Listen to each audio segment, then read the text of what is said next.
ओम शांति।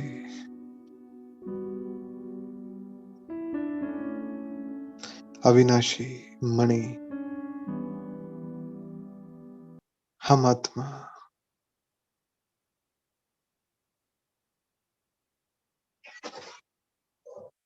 बहुत सुख की फीलिंग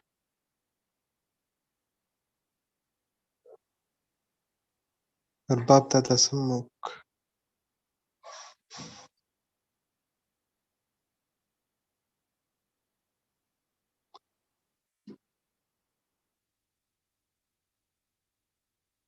और शांति की किरणें महसूस हो रही हैं।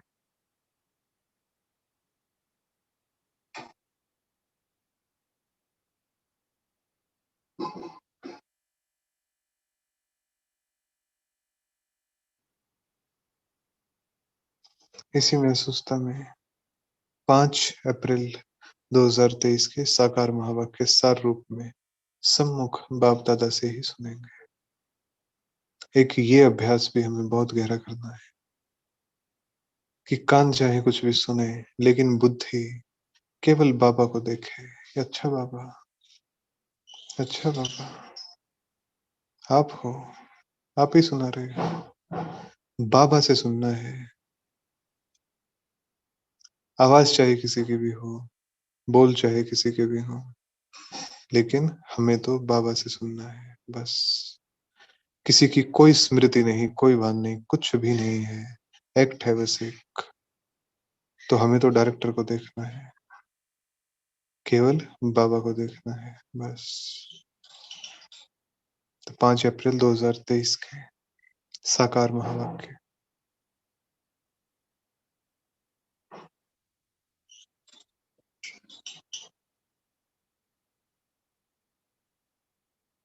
इस ब्राह्मण जीवन में एक चीज जो स्वतः ही आत्मा को उड़ाती है और जिसकी भरपूरता कर्म के आधार से होती है, जिसकी भरपूरता भाव के आधार से होती है, वो है सर्व की दुआएं और सर्व के आशीर्वाद। तो वो उन आत्माओं की जब सूक्ष्म या स्थूल सर्विस होती है, जब उन आत्माओं को कोई सूक्ष्म या स्थूल प्राप्ति होती है, तभी किसी के दिल से दुआ निकलती है। कोई ऐसी जलन जो समाप्त हो जाती है शीतल जल से, शुभ भावना के, शीतल दृष्टि से। जब किसी को कुछ प्राप्ति होती है तब वो दुआ निकलती है, और वो दुआ इतनी पावरफुल होती है कि बाप की याद ऐसी स्पष्ट जैसे सामने बैठा है, साथ चल रहा है, बैठा ही है, 24 घंटे हमारे पास ही बैठा रहता है। तो दुआएं, तो हर आत्मा को कुछ ना कुछ देते चलें, सूक्ष्म में या स्थूल में कुछ ना कुछ देते चलें। हर किसी को कुछ ना कुछ चाहिए। तो बाबा बीच बीच में जो रूहानी ड्रिल बताते हैं, जैसे अभी अभी साकारी ब्राह्मण, अभी अभी आकारी फरिश्ता, अभी अभी बिंदु अनादि स्वरूप, और अभी अभी देवता, और अभी अभी पूज्य, और फिर ये फीलिंग कि हम ही थे, हम ही होंगे। तो ये रूहानी ड्रिल जो बाबा सिखाते हैं, इससे आत्मा पहलवान बनती है, अर्थात शक्तिशाली बनती है। जितना ये आत्मिक स्मृति का अभ्यास पक्का होगा, उतना ही आत्मा शक्तिशाली बनती जाएगी, हर परिस्थिति में अचल अडोल रहेगी। और बाबा तो कहीं दूर है ही नहीं। आत्मिक स्मृति पक्की तो बाबा 24 घंटे सामने है, क्योंकि बाप किसका है? आत्मा का है। और जब आत्मा स्वयं के स्वरूप में टिकी हुई है तो बाबा कहाँ जाएगा? बाबा सारे ब्रह्मांड में सबसे सर्वोच्च शक्ति बिल्कुल सामने बैठी रहेगी, हर पल साथ। तो इसी अभ्यास के बल से, इसी आत्मिक बल से हम माया पे विजय प्राप्त कर लेते हैं।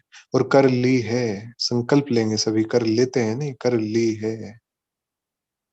कर ली है। स्थूल हथियार बिल्कुल भी नहीं, हमारा तो चक्र चलता है, और वो चक्र भी ऐसा, सारे चक्कर समाप्त कर दे ऐसा चक्र, हर आत्मा को चक्कर से मुक्त कर दे ऐसा चक्र। तो सुदर्शन चक्र, इससे काटते हैं हम रावण का गला। फिर आया, रावण की ताकत कहाँ पे है? विस्मृति रावण की ताकत है। विस्मृति माया की निमंत्रक है, निमंत्रण देती है माया को विस्मृति। और हमारे पास क्या है? हमारे पास है ब्रह्मास्त्र, और उससे भी ऊंचा है शिवास्त्र। तो शिवास्त्र क्या कहता है? शिवास्त्र कहता है अपने स्वरूप में टिक जाओ। इससे बड़ी कोई ताकत नहीं हमारे पास, और इस पूरे ब्रह्मांड में स्वरूप की स्मृति से बड़ी कोई ताकत नहीं। और इसके सामने माया की कोई ताकत नहीं। तो ये शिवास्त्र है, जो ड्रिल हमने अभी भी की। हम आत्मा देह से अलग, कभी ब्राह्मण, कभी फरिश्ता, कभी अनादि बिंदु, कभी देव स्वरूप, और कभी पूज्य स्वरूप।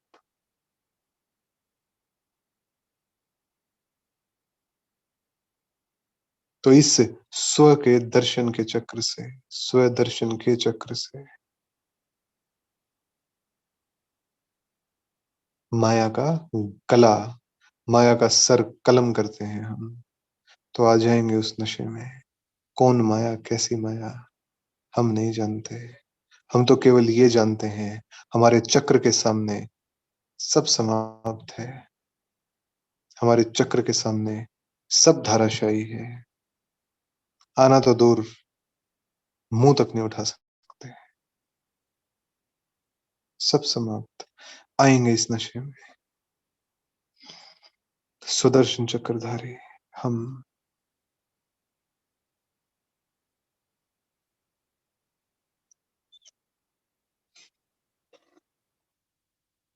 और फिर से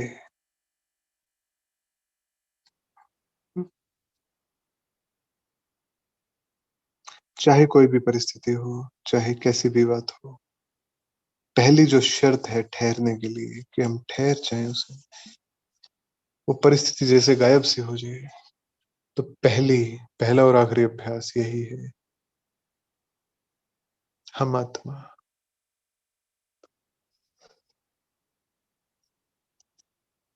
भ्रुकुटी के बीच में, किसी भी परिस्थिति में हम केवल इतना ही महसूस कर लेंगे, अच्छा शांति, शक्ति, अच्छा ये हमारी है।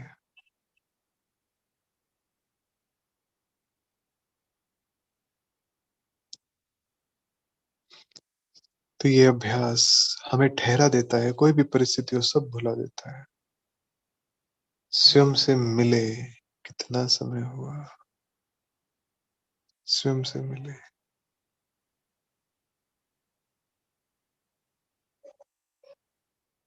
तो ये निरंतर अभ्यास, आत्मिक स्वरूप का अभ्यास,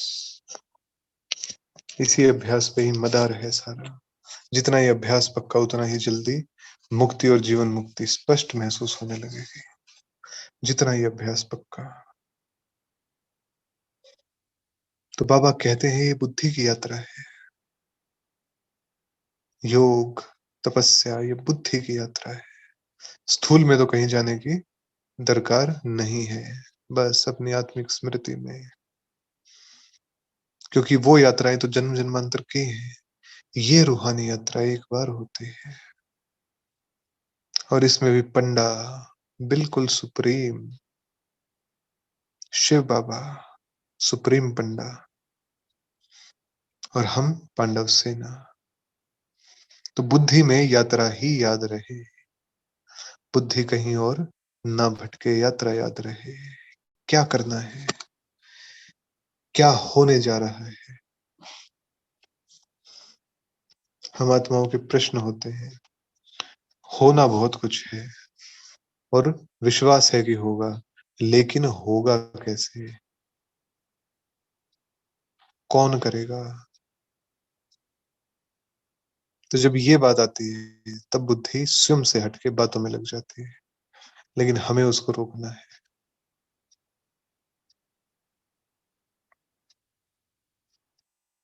हमें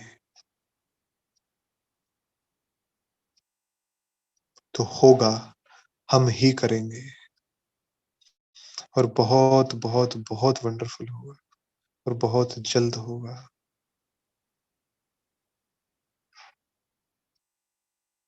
तो इसलिए कोई प्रश्न नहीं क्या होगा, कैसे होगा?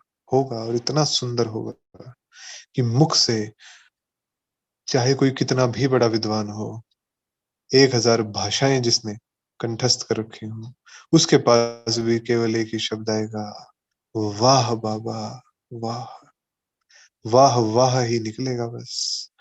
सारा शब्दकोश धरा रह जाएगा, क्योंकि उस ऊंची, उस सर्वोच्च फीलिंग के सामने शब्द कौन है? शब्दों का कोई मोल नहीं। वो तो नयनों में भर के बहा देने वाली, हर आत्मा के अंतर मन में उस प्रेम को, उस स्नेह को, उस शक्ति को उतार देने वाली, वो स्वरूप है। उस स्वरूप से सेवा होगी कि सर्व के अंदर मन, अंतर मन में जाके लगेगी वो किरणें। इतना प्रेम भी कोई महसूस कर सकता है, इतनी शक्ति भी महसूस हो सकती है। और उस समय हम क्या कर रहे होंगे?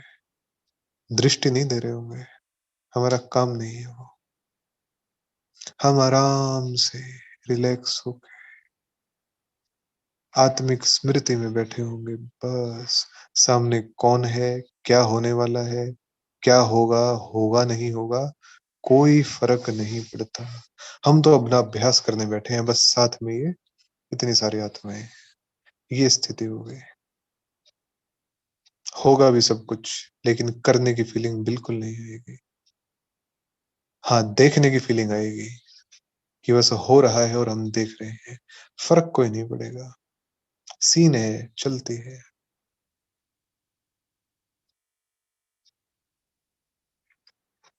तो सभी का सच्चा सच्चा बाप एक है।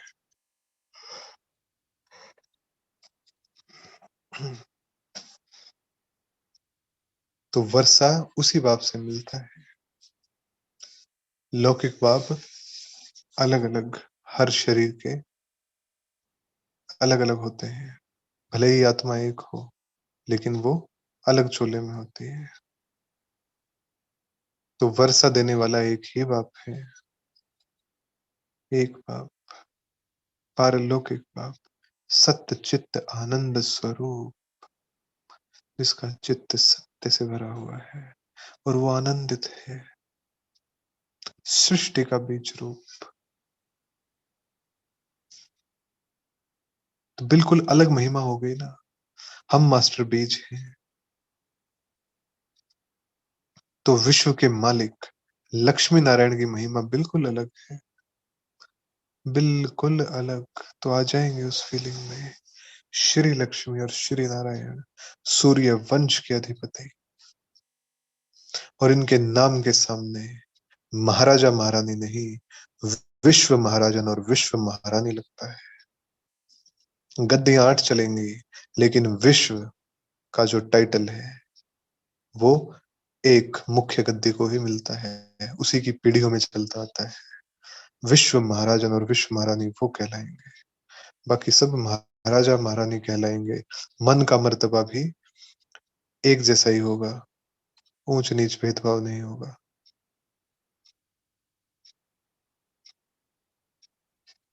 तो लक्ष्मी नारायण की महिमा बिल्कुल अलग है, और उसमें भी अलग विश्व महाराजन और विश्व महारानी, उसमें भी अलग। तो मर्यादाओं से संपन्न, पहले नंबर में महाराजा और महारानी, जो स्वर्ग के पहले नंबर में महाराजा महारानी है, उनकी महिमा है। वह राज्य है ही ऐसा, यथा राजा रानी तथा प्रजा, जैसे महाराजा महारानी वैसी ही प्रजा। तो महाराजा महारानी विश्व महाराजन विश्व महारानी, तो वैसी ही महिमा। दुख का तो नाम निशान नहीं, न प्रजा दुखी न कर्मचारी दुखी, कुछ दुख, सुख ही सुख। तो ऐसी सुखों की दुनिया परमपिता परमात्मा ही रचते हैं ना, हेवनली गॉड फादर।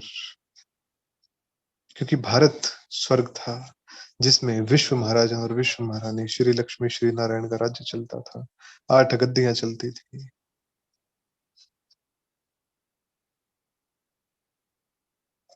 तो आधा कल्प हमने राजाई की, महसूस करते जाएंगे। सुदर्शन चक्र घूम रहा है,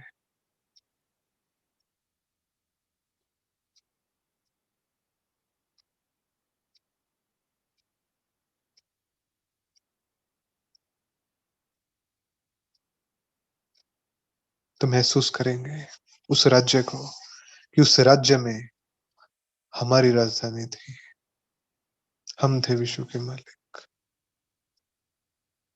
और जब हमारी पधरामणी, जब हमारी एंट्री होती थी, तो दरबान बहुत प्रेम से मीठी सी आवाज में सुरीला बोलते थे, विश्व महाराजन विश्व महारानी पधार रहे हैं। इतना मीठा बोलते थे, इतना मीठा बोलते थे, पधार रहे हैं। महसूस करेंगे इसको।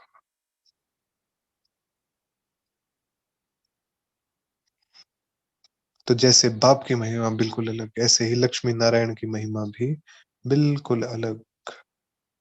पहले नंबर के स्वर्ग के महाराजा महारानी है, उनकी महिमा तो और भी अलग।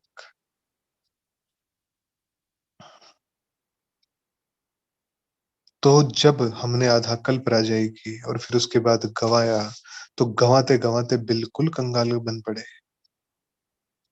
अब फिर से हमें ही, कितना वंडरफुल ड्रामा है, अब फिर से हमें ही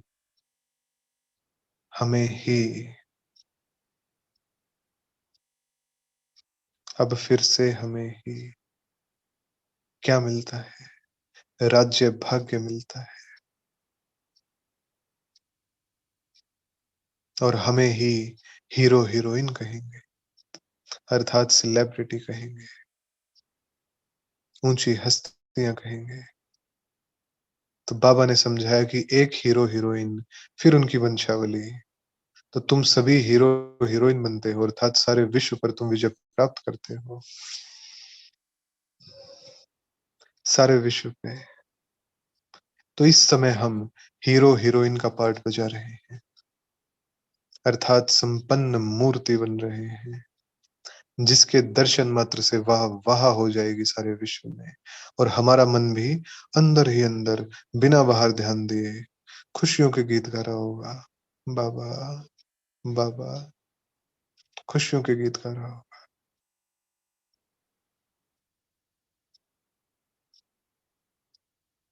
तो बाबा क्या कर रहे हैं? सारे विश्व में हीरो हीरोइन का टाइटल दिलवा रहे हैं, हमें बना रहे हैं।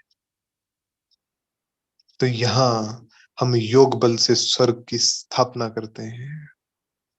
करता बाबा है, लेकिन साथ में है, हम करते हैं। और फिर उसी स्वर्ग में आके राज्य भाग्य लेते हैं। तो सेकंड में जीवन मुक्ति। तो ये स्मृतियां बाबा कहते हैं कि होनी चाहिए। तो जब आत्मिक स्मृति रहेगी, और आत्मिक स्मृति जब है, तो परमात्म स्मृति भी रहे साथ में।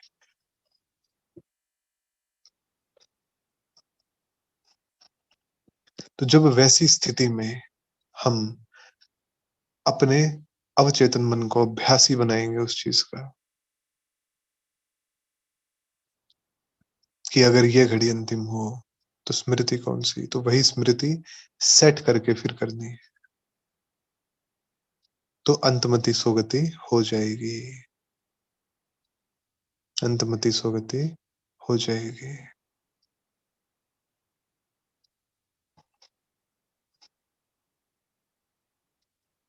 तो ये रुद्र ज्ञान यज्ञ है।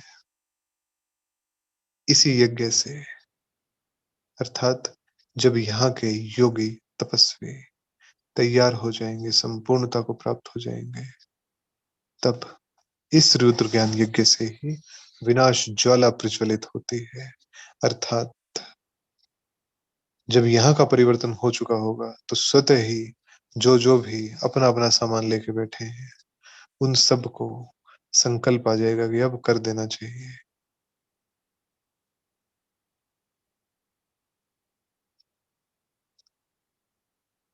तो बिल्कुल नई सृष्टि चाहिए, बिल्कुल नई सृष्टि चाहिए। अपने योग बल से हम हम रचते हैं, हम रचते हैं उस दुनिया को।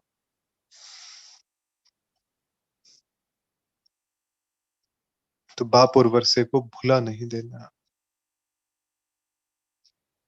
बाप और वर्षे को भुला नहीं देना। बाप कितना मीठा, और फिर उसका शगुन भी उतना ही मीठा। तो कर्मों की गति बड़ी गहन है। कर्म विकर्म बन जाता है, लेकिन सतयुग में अकर्म रहता है। कर्म बनता है बॉडी कॉन्शियस के आधार पे। तो जितना जितना हम अभ्यास में रहेंगे, उतना उतना ताकत बढ़ती जाएगी। क्योंकि है तो हम सूर्यवंशी, लेकिन माया दुस्तर है ना, आएगी, बार बार पूछने आएगी। कोई कमी हो तो बताना, कोई कमी हो तो बताना, बार बार वो आएगी। लेकिन हम बहुत समझदारी से, बिंदु रूप में देखते हुए, और अपने अंतर मन में ऐसा अग्नि प्रज्वलन करेंगे, सब भस्म हो जाएगा। आगे पीछे का, बाहर का, सब भस्म हो जाएगा।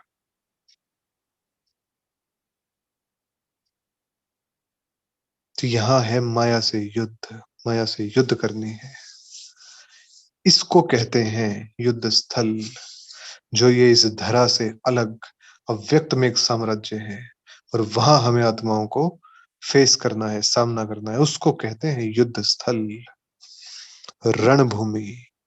उसी को कहते हैं। तो सदा रणभूमि में खड़ा है योद्धा, और ऐसे खड़ा है कि अनेकों को खड़ा कर दे, और ऐसे खड़ा है कि खड़ी माया को सदा के लिए नतमस्तक कर दे।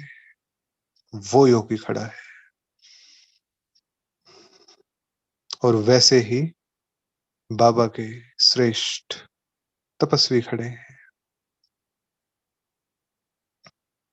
महसूस करेंगे खुद को हम योगी।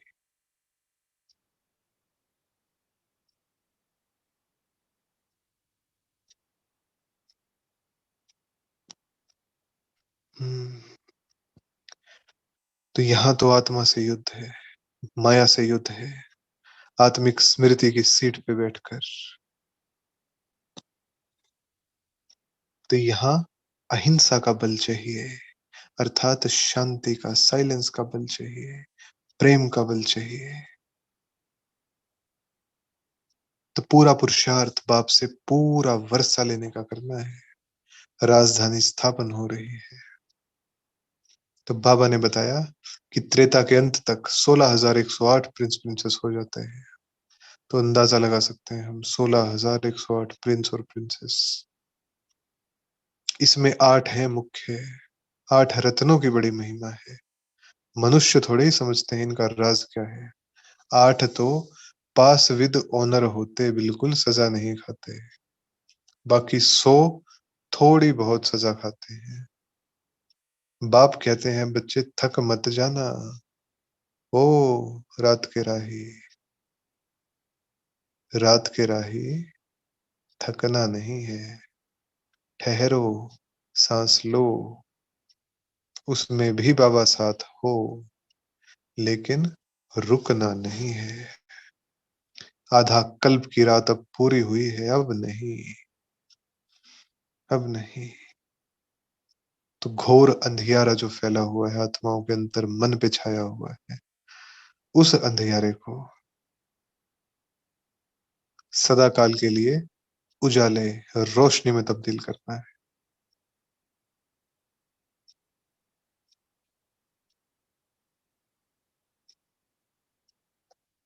तो बाबा ने कहा कि इन सब बातों को, ये जो भी बातें हैं प्रिंस प्रिंसेस की, जैसी भी बातें हैं, इन सब को समझने वाला ही समझेगा। तो आत्माओं का बाप एक है और हम सभी आत्माएं हैं। तो बाबा कहते हैं, बच्चे, बाप को और वर्षे को भूलना मत। अगर भूल गए तो स्वर्ग का वर्षा गवा देंगे और रोना पड़ेगा। और रोना भी ऐसा पड़ेगा कभी सोचा नहीं होगा।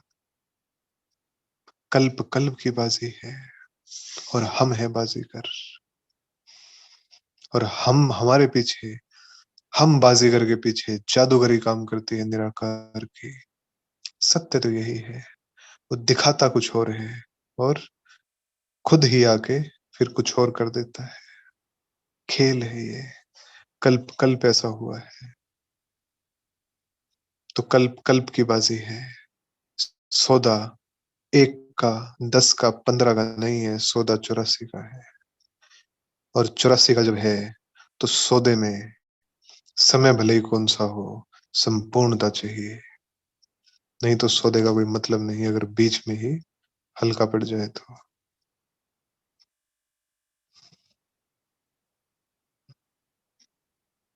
बहुत गहराई से फील करेंगे।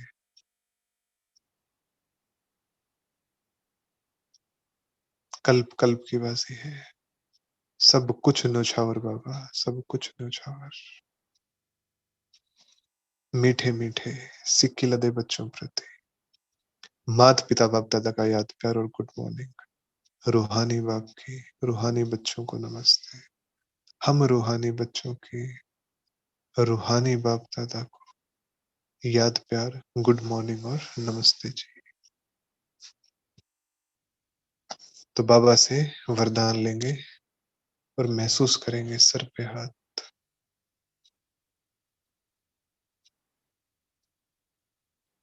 साथ रहेंगे, साथ जिएंगे, इस वायदे की स्मृति द्वारा कंबाइंड रहने वाले सहज योगी भाव। अंतर मन में ऐसा छाप लेंगे इस वरदान को कि ये वरदान भक्ति मार्ग में दृश्यों के रूप में दिखाई दे हमें। इतना गहराई से छापेंगे इसको। साथ रहेंगे, साथ जिएंगे, वायदा है ये। और इस वायदे की स्मृति द्वारा कंबाइंड रहने वाले, अलग नहीं, सहज योगी भाव। अलग ना वो करता है, ना उसको चाहिए, कंबाइंड उसके साथ। आज आप बच्चों का वायदा है कि साथ रहेंगे, साथ जिएंगे, साथ चलेंगे। इस वायदे को स्मृति में रख बाप और आप कंबाइंड रूप में रहो तो सहज योगी बन जाएंगे। योग लगाने वाले नहीं, रहने वाले। कंबाइंड ही तो है, एक ही तो है रहने वाले। लेकिन सदा कंबाइंड अर्थात साथ रहने वाले, सदा का साथ नहीं चाहिए। इंस्टॉलमेंट में किश्तों का साथ नहीं चाहिए, सदा का चाहिए। हर पल का चाहिए, हर सेकंड का चाहिए। और अगर ऐसा साथ नहीं है तो फिर किस बात का मिलन, किस बात का संबंध और किस बात का संगम युग और इसका सुख। आया है एक ही बार, स्मृतियां भी अभी की हैं, फिर नहीं आएंगे। कौन है सामने, ना ये समझ में आएगा। तो सदा साथ रहने वाले, सदा साथ रहने, ऐसे साथ रहने वाले ही निरंतर योगी, सदा सहयोगी, उड़ती कला में जाने वाले फरिश्ते स्वरूप बनते हैं। क्योंकि इस साथ की अनुभूति में नशा है, अव्यक्त नशा है, जो ना बोल के बताया जा सकता है, ना इन खुली आंखों से देखा जा सकता है। वो तो अंतर मन में पल रहा है और अंतर मन ही उस पलने को महसूस कर सकता है। तो साथ रहेंगे, साथ जिएंगे, साथ चलेंगे। वायदे की स्मृति रखनी है। स्लोगन है, क्वेश्चन मार्क का टेढ़ा रास्ता लेने के बजाय कल्याण की बिंदी लगाना ही कल्याणकारी बनना है।